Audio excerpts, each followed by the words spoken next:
What's up, guys? Welcome back to the channel. Welcome back to my house, and welcome back to day 28. I don't even know what day it is of quarantine. So officially quarantine started in Maryland on Monday. That's when they gave like the executive order where it could be a misdemeanor if you're, not out for essential stuff. But we've been home now for like 3 weeks or something, so probably close to around day 21. Anyways, today we're gonna go over everything. Let me rephrase that. Today, we're going to talk about 2 years of ownership of a used Tesla Model S and all of the costs associated with it and everything I've had done to the car. So I'm going to try to keep it brief, but also very comprehensive in the sense of covering everything. That includes things like what I've paid for tires, what I paid for insurance, registering my car, so the full gambit of what I have paid and all the parts that have been replaced under warranty and out of warranty. So let's hop to it.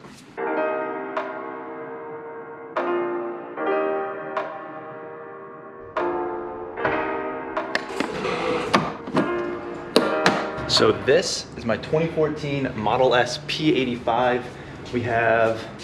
Let's hop in.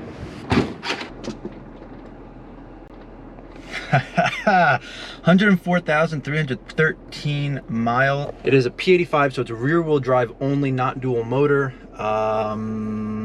Performance version, rated 0 to 60 at 4.2, although the best I've been able to get is like 4.35-ish, I think. Let's see. Yeah, I guess that's really all there is to know about the car. It's pretty much fully spec'd, carbon fiber option, white Alcantara interior, or white Alcantara headliner. We have the sunroof. We have the rear-facing child seats. I'm trying to think. Oh, cold weather package, which means like heated rear seats. I think heated mirrors or something. Free unlimited supercharging. My understanding is that transfers to the next owner. So yeah. Anyways, let's hit the road. We're just gonna do a quick drive. I actually have to pick something up from my parents' house, and then we're coming right back to stay in the house some more. So yeah, should be fun.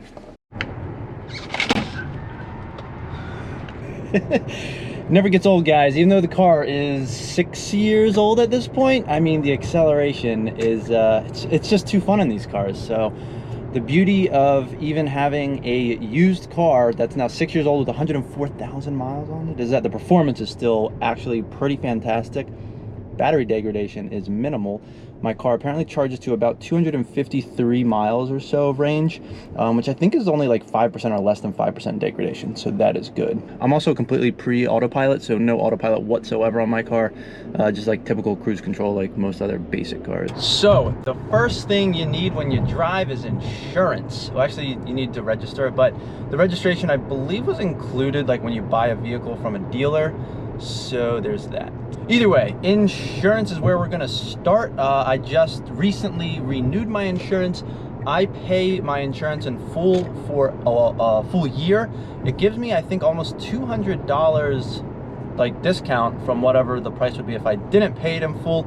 So I just do that. I paid $1,622, but that is 12 months of pretty much full coverage. My deductible, I believe, is $500, and yeah, like I said, it is full coverage, so whatever the highest options are for pretty much everything. Yeah, so I'm not going to dive too far into the insurance from that perspective, but that's what I pay. I'm a 28-year-old male driver with nothing on my driving record, so nice and clean. And yeah, so that's about just over $135 a month for full coverage, $500 deductible. I did also have to renew my registration recently, which is every 2 years in Maryland. I paid $187 for that MVA registration. Other than that, in Maryland, we don't have to do anything else. And if you have an electric car, you don't have to do, obviously, emissions testing or get any other state inspections done on an annual or, biannual or whatever you want to call it basis. There's nothing else that you have to do with electric cars, which is fantastic. So I just charge my car at home and don't have to worry about anything else. Real quick, if you guys are enjoying the content as much as I enjoy the acceleration on this car, oh, there goes my phone. hit that like button and be sure to subscribe to the channel. I'd really appreciate it. We're almost at 1,000 subscribers, so thank you to everybody who has shown support. Hit that subscribe button and give the video a thumbs up if you're enjoying it. But on to the next stuff. So as you guys may or may not know, I paid just over $50,000 for this car. I have touched on this in older videos, but I'm gonna try to cover almost everything in this video if I can. I paid, I think, like $50,600 for this car, roughly paid for half in cash and financed the other half. My car payments are like $400 some a month. I'll put it up on the screen. I'll also put up how much I paid for the car on the screen. Speed trap reported ahead. Thank you, Waze. So yeah, there's that. Now recently, if you saw it, I did a trade-in video. So on trade-in, Tesla's saying I should get around like $26,000 for this car, I believe. And then if I sold it, you know, privately, I'm seeing that these cars are going for around like mid-30s probably, depending on, you know, condition and the market that you're in and all that stuff. So maybe low to mid-30s is what I would get. So realistically, maybe like 33 to 35,000. So yeah, that's where I'm at as far as value. So I've definitely seen a decent amount of depreciation even on my used car, but granted, this car was probably close to $120,000 new. So just kind of keep that in mind when you're looking at used Teslas and sort of the bang for the buck. I mean, the performance in this car is awesome, and well, it's a 6-year-old car, but like I don't really have to do any maintenance. So going into that, every year I don't have to do any maintenance on this car. There's no oil changes. There's, you know, nothing that really needs to be replaced or changed or addressed. I don't really know what else to say besides that. It's also fantastic. No emissions testing, no yearly maintenance. But tires, I do have to do tires. So I had the 2 rear tires replaced about a year in. Obviously, I'm going to go through the rear tires quicker. It's a performance car. All that torque going to the rear tires. Thank you, Waze. I did pay, I believe, like $380 some. I'm going to see if I can find the exact number because it was at Goodyear, a Goodyear tire roll location. Went for 2 rear tires. So I believe each rear tire was around like 145 or something, 150. And then there was like, you know, whatever taxes, and then obviously the service fee. Recently though, I also went to Tesla to get the car serviced. This was when I was down in Florida, did a 1,000-mile road trip. If you haven't seen that video, check that out while you can. You know, you're quarantined, you don't have anything to do, you're staying inside, might as well. But we paid almost $4,000 for that, and that was because I got a brand new MCU, which now has LTE capabilities. You can see it here. The you know, the greens are greener, the whites are whiter. It looks fantastic, and we have LTE.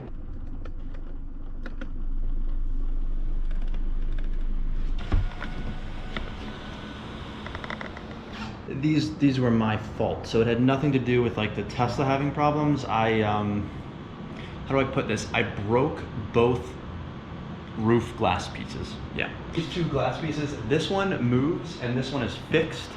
So put it in the most simple form, I had a GoPro mount on this one, and I may or may not have opened the sunroof, and it got wedged between the 2 glass pieces, crashing both of them. So don't open the sunroof if you have something stuck onto the one that moves.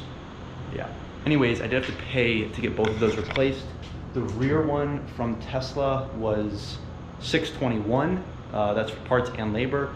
And this front one, I believe I paid $250 plus like $70 some for shipping. I just bought it used. Yeah, it was easy to do. So this one, you don't have to worry about a seal, whereas this is like replacing a windshield where you have to like get the seal and everything. So I couldn't do that one. But this one, you just do 2 screws on each side, and it just literally like lifts up and then it drops in and you're good to go. All right, so now to dig into the service center invoices that I have for the last 2 years. So overall, my experience with 2 years with my Tesla, I think has been fantastic. Now I have run into a number of snafus, but they were covered under the warranty, and most of the major things that went wrong were obviously covered under the warranty, replaced for free with better parts. So there were some known failures in early Model S's, drive units, and handles. Both I will get to in this. So, all right, so a final list of all of the numbers, everything. I put it into a nice spreadsheet I'm pointing at it here, but it will be up on the screen here as well. But just to run through everything, I bought this car as a CPO with 72,989 miles for $50,600 on February 27th, 2018. So I did an online deposit for the car of $1,000 in January. The total car cost was obviously $50,600. Sales tax $3,036. The title fee was $307, and then I got a loan from my credit union for $24,000. The rest was paid in cash to Tesla. Then in 222, I know this is slightly out of order, the rest should be in order. I replaced the rear tires about a year later for $358.06. Tesla Service Center, so this is my home service center. Steering control module warranty, instrument cluster warranty, TPMS warranty. That was all in one service center visit. Then I had a Tesla Ranger come out in August, Bolton steering rack, front passenger door handle.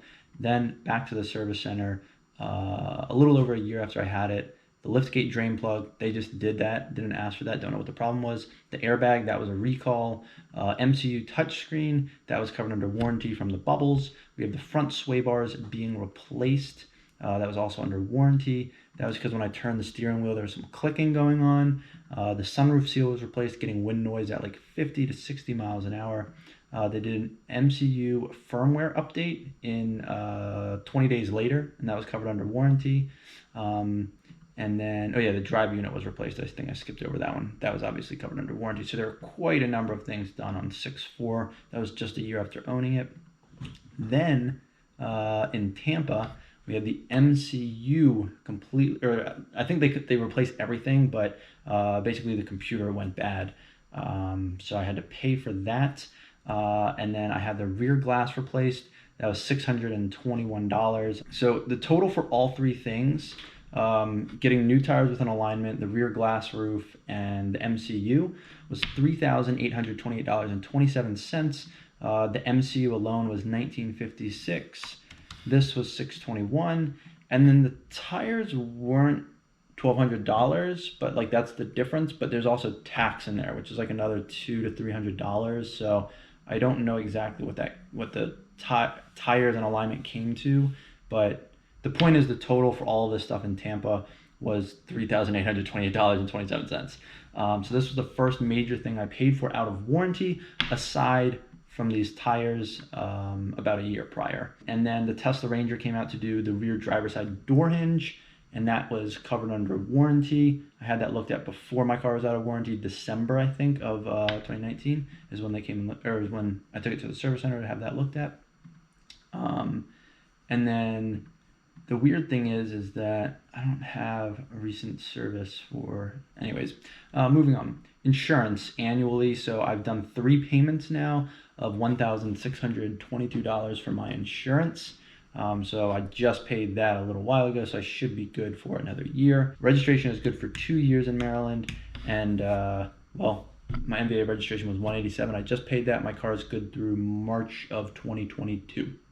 So there you have it. This is everything that I paid for my car since I bought it, including buying it.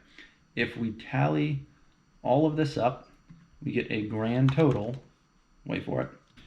All right, guys, so the grand total that I've paid for my car over 2 years of ownership, I thought it was fantastic. The service center always took care of me, but the grand total, $63,182. Now, if we don't include, obviously, the purchase price of the car, and we do another total for parts, we'll do a parts total. You'll see that on here.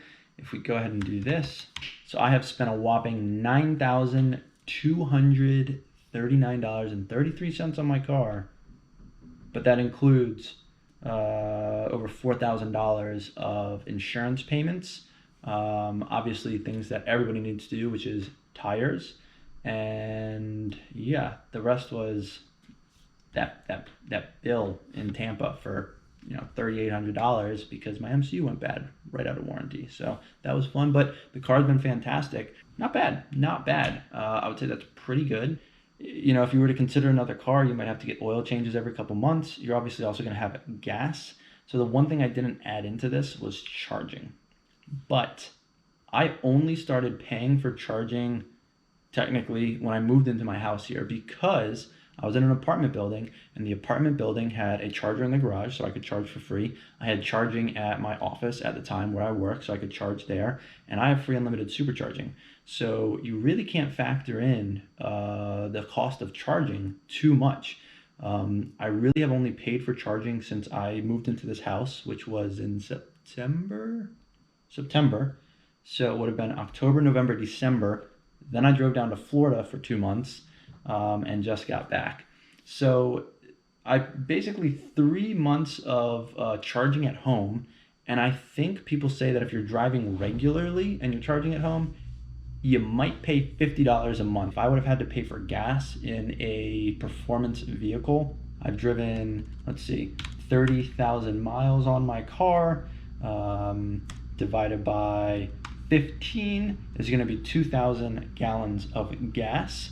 So if we do 2,000 times, let's say gas is $2.70 for like premium fuel, that would have been another $5,400. So by not paying the gas, I was able to afford the MCU going bad. However, you might have to pay for a clutch. You might have to pay for a new transmission if you blow that on another car. So there's a ton of factors here, but total cost over 2 years, this is pretty much, I think, as laid out as I can get it. Everything that's been replaced, fixed, and all that stuff. So basically I have a brand new car at this point. Now granted, some things could have been under warranty, but I don't think most warranties cover like clutches and transmissions on cars. So I don't know, really depends, but I hope you guys enjoyed this. I hope this was helpful. If you're thinking about getting a used Tesla, I definitely say go for it, especially if you're buying from Tesla and you get some sort of warranty on it. You're in even better luck. But if I were to sell my car, like being able to show all of these warranty receipts and everything that's been done, I think you could buy from someone with a good bit of confidence. Even though it's out of warranty, you would still have free unlimited supercharging. The car would still have, if you were buying mine, for example, another 2 years of warranty on the battery and drive unit. And then you know that all of these things have been replaced within the last year or two. So yeah, that's been my experience. The service centers have been good. Rangers have been great. And I still really enjoy my Tesla. Anyways, if you guys enjoyed the content, please like and subscribe. And until next time, thanks for watching.